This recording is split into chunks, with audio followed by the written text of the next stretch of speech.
La Iglesia Evangélica Emaús, Fuente de Salvación.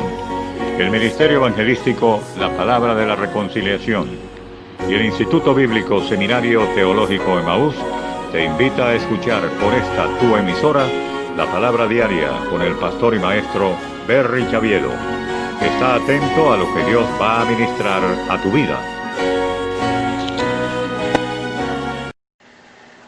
Dios le bendiga, reciban un cordial saludo en el nombre de nuestro Señor y Salvador Jesucristo y de su servidor, el pastor Berry Chaviedo, que tiene el privilegio y la bendición de parte de Dios de compartir una vez más la palabra diaria hoy.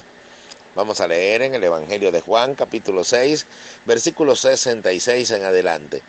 Voy a leer esta palabra en el nombre que es sobre todo nombre, el nombre de nuestro Señor y Salvador Jesucristo.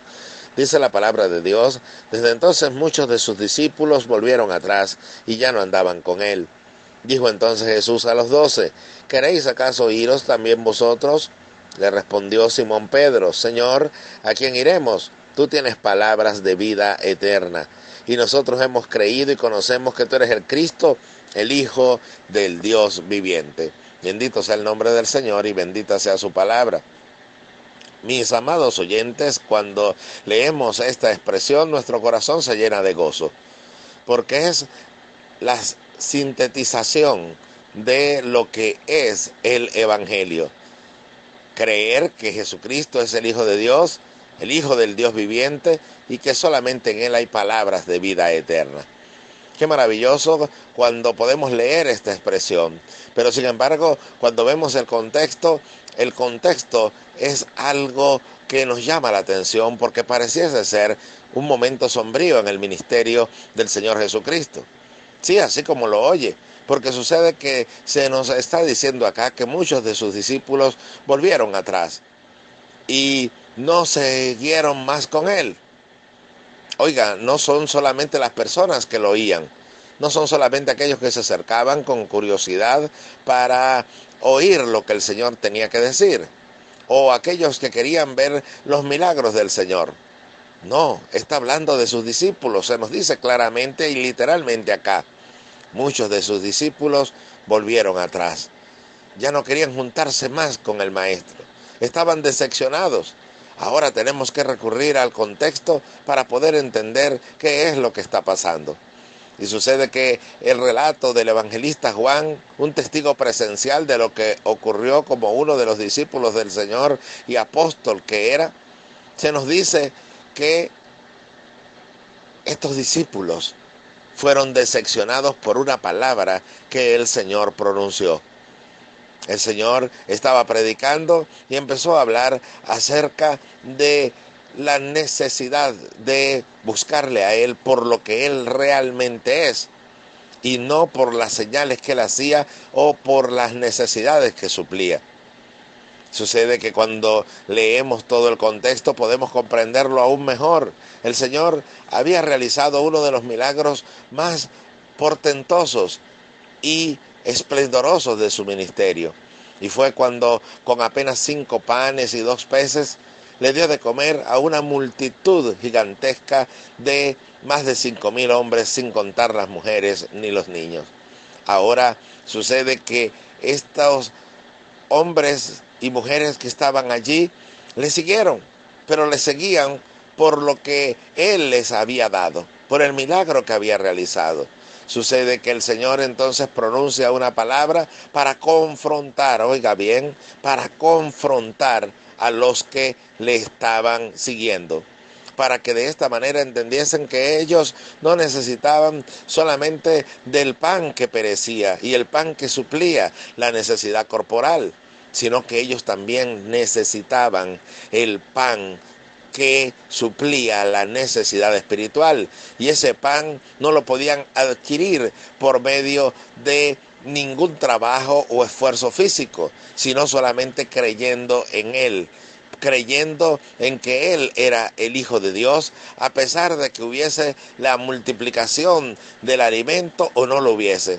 A pesar de lo que ocurriese en su caminar, ellos tenían que seguir creyendo que Jesucristo es el camino, es la verdad y es la vida. Sucede que cuando el Señor les confronta y les dice que tienen que comer su carne y beber su sangre, pero le está hablando en un sentido simbólico de la necesidad de la comunión con Él, entonces los discípulos comienzan a decepcionarse y dicen que es muy dura la palabra que están oyendo y desde ese momento dejan de seguirle. Pero dice la Escritura, cuando usted lee los versículos anteriores, que el Señor sabía quiénes eran los que creían y quiénes eran los que no creían. Por eso había pronunciado aquellas palabras. Y mis amados oyentes, cuando estamos hablando acerca de esto, viene a mi corazón un tema que siempre ha resaltado en medio de las prédicas que el Señor me ha permitido compartir.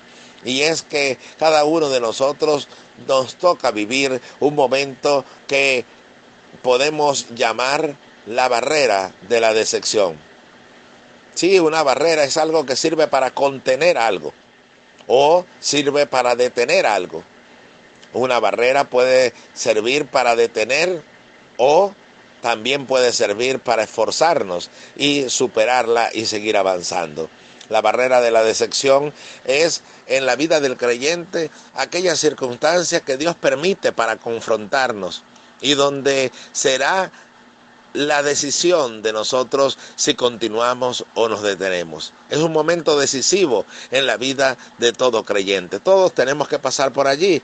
Así que si usted no lo ha vivido, no lo ha experimentado, entonces le digo que fortalezcase en fe, fortalezcase en la palabra de Dios, fortalezcase en la comunión con Dios, porque le tocará vivir ese momento en el cual el Señor permite que nuestra fe sea confrontada para que decidamos o detenernos y estancarnos. Entonces realmente nunca creímos, realmente nunca le conocimos.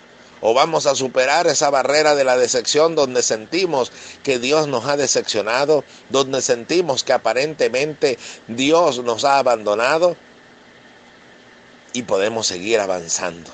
Entonces allí demostraremos que solamente hemos creído realmente en Él como debemos creer. Sabemos que fuera de Él no hay nada más que hacer.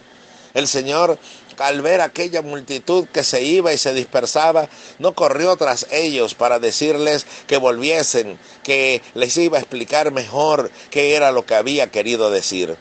Él sabía que se iban porque no habían creído verdaderamente. O sea que los que habían creído eran solamente un grupo minúsculo comparado con la multitud.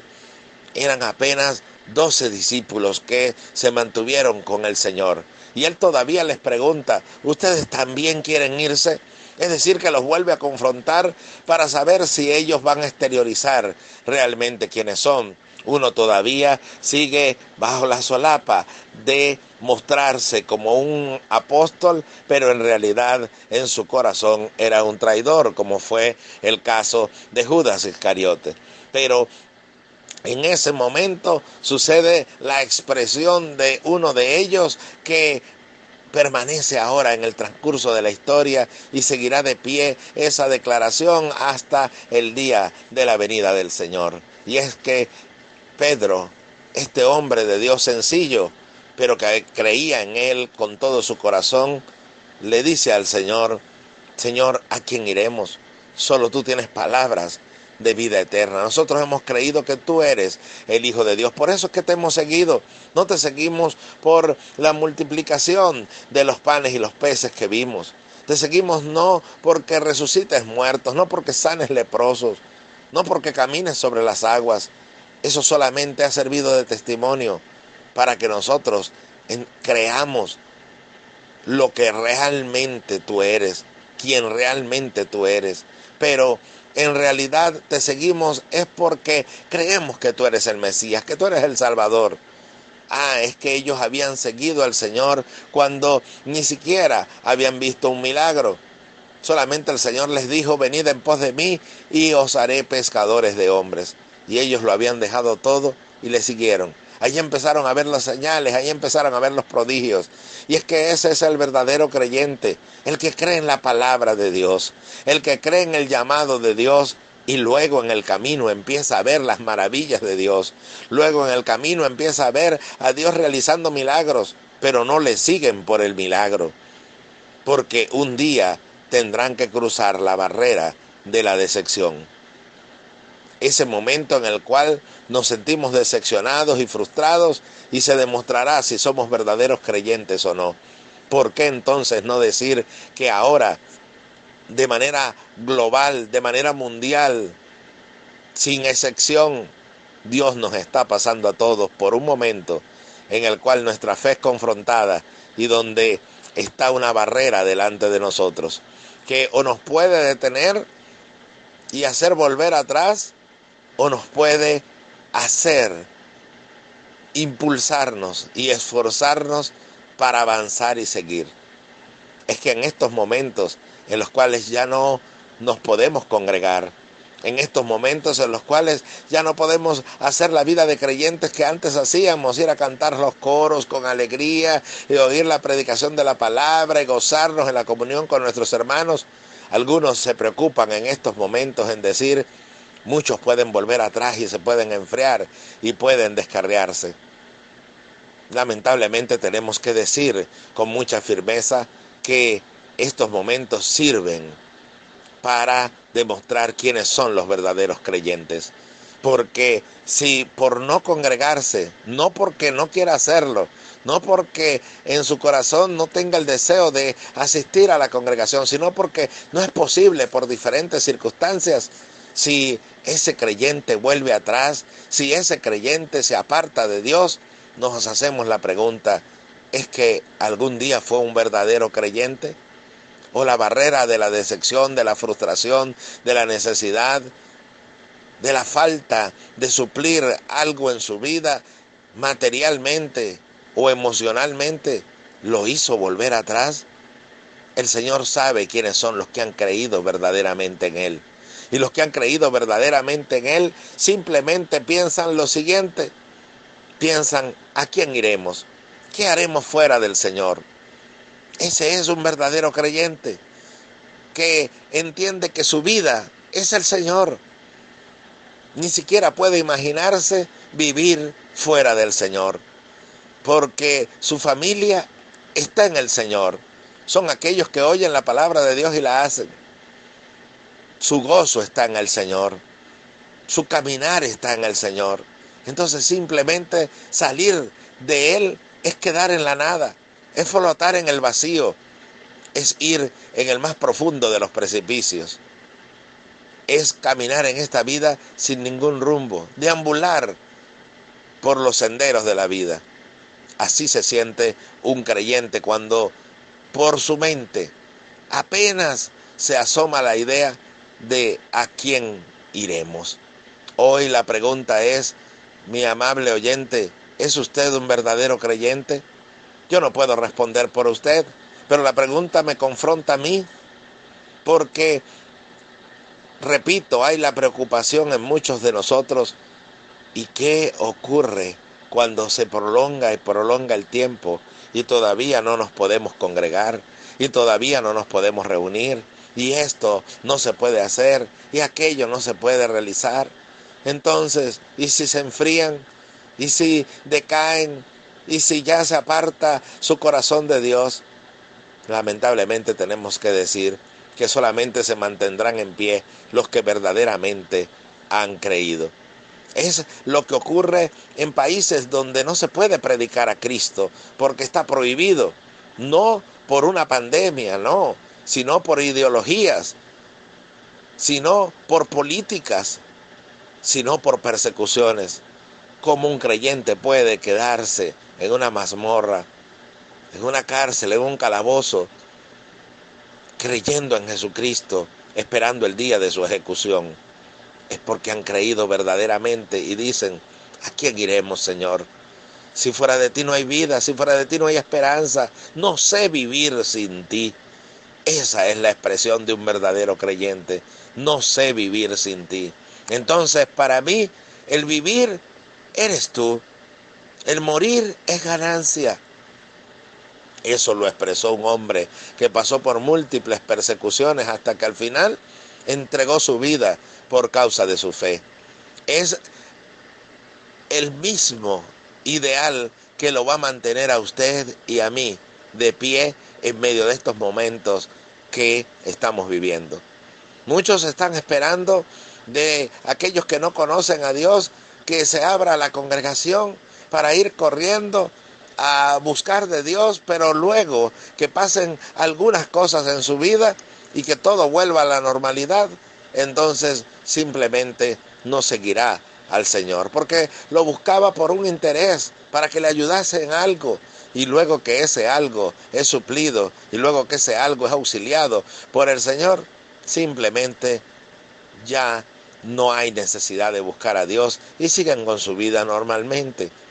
Otros no regresarán a las congregaciones. Lamentablemente tenemos que decirlo con mucho dolor en nuestro corazón. Pero regresarán porque han permanecido siempre de pie los que son verdaderos creyentes. Los que dicen, Señor, ¿a quién iremos? Si solo tú tienes palabras de vida eterna. No sé vivir sin ti. No hay vida fuera de ti. Yo cruzaré esta barrera. No importa que haya necesidad. No importa que haya cosas que no entienda. Esta barrera sirve para demostrar que soy un verdadero creyente. Así que la frustración, necesidad, angustia y dolor solamente servirán para impulsarme a seguir adelante creyendo en ti, porque solamente en ti hay palabra de vida eterna.